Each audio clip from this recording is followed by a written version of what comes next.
লা ইলাহা ইল্লাল্লাহু মুহাম্মাদুর রাসূলুল্লাহ সাল্লাল্লাহু আলাইহি ওয়াসাল্লাম। লা ইলাহা ইল্লাল্লাহর ব্যাখ্যা হলো পূর্ণাঙ্গ কোরআন। সুবহানাল্লাহ বলবেন না? পূর্ণাঙ্গ কোরআনের ব্যাখ্যা যদি কেউ লেখা শুরু করে, তিনি ইন্তেকাল করবেন, তারপর আর একজন শুরু করবেন, তিনিও ইন্তেকাল করবেন। কিয়ামত পর্যন্ত আল্লাহ রাব্বুল আলামিনের কোরআনের ব্যাখ্যা লিখতে থাকবে। আল্লাহর গুণগান, আল্লাহর তাসবিহ, আল্লাহর মহত্ব, আল্লাহর বড়ত্ব, আল্লাহর ক্ষমতা, আল্লাহর শক্তি, আল্লাহর প্রভাব, আল্লাহর প্রতিপত্তি, আল্লাহর জাত এবং আল্লাহর সিফাত নিয়ে লেখা শুরু করবে। কিয়ামত পর্যন্ত যদি আয়ু দেওয়া হয়, কিয়ামত পর্যন্ত লিখলেও আমার আল্লাহর এই কোরআনের ব্যাখ্যা, আল্লাহর গুণগান লেখা শেষ হবে না। শেষ হবে না। রাজনৈতিক নেতৃবৃন্দ সকাল থেকে সন্ধ্যা পর্যন্ত চায়ের দোকানে বসে কে কি করেছেন আর কে কি করবেন, অপারেশন সার্চলাইট কখন হয়েছিল, অপারেশন ক্লিন হার্ট কখন হয়েছিল, অপারেশন ডেভিড কখন শুরু হয়েছে, এইটা নিয়ে আলোচনা। কিন্তু যে আল্লাহর এত শক্তি আর এত ক্ষমতা, এটা নিয়ে সকাল থেকে সন্ধ্যা পর্যন্ত কয়জন নামাজি, কয়জন মুসল্লি রয়েছেন যারা আল্লাহকে নিয়ে আলোচনা করেছেন? কয়জন?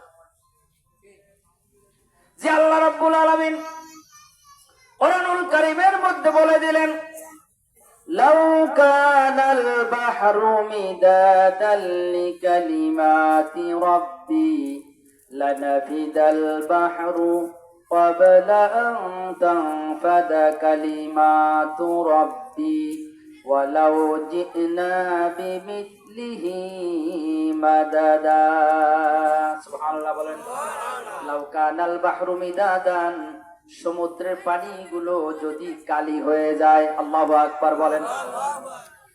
আর ব্যাখ্যামূলক অনুবাদ বলি, এই কালি দিয়ে সারা পৃথিবীর গাছগুলো কেটে কেটে কেটে কেটে কলম বানাইয়া সমুদ্রের পানিকে কালি বানাইয়া যদি আল্লাহর কালিমা লেখা শুরু হয়, আল্লাহর গুণগান, আল্লাহর বড়ত্ব, আল্লাহর মহত্ব, আল্লাহর শক্তি, আল্লাহর জাত এবং সিফাত নিয়ে গুণগান লেখা শুরু হয়, আমার আল্লাহ কোরআনুল কারীমের মধ্যে চ্যালেঞ্জ দিয়ে বললেন, সমুদ্রের পানি যদি কালি হয়, কালি রূপী পানিগুলো শেষ হবে, আল্লাহর গুণগান লেখা কখনো শেষ হবে না।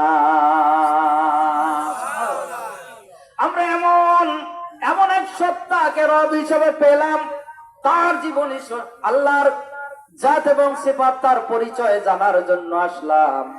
যার পরিচয় জানার জন্য যিনি রওনা দিবেন, রওনা তার গুণগান করার জন্য, তার জিক্রের মজলিসে তার গুণগান যেখানে হয়, যার কোরআন যেখানে তেলাওয়াত হয়, হাদিস যেখানে বর্ণনা করা হয়, এই জায়গাগুলিতে আল্লাহর পরিচয় লাভের জন্য যিনি যাবেন, রওনা দিবেন, এক কদম পা উঠাবেন, সঙ্গে সঙ্গে আল্লাহ আমলনামায় 10টা লিখি দিবে।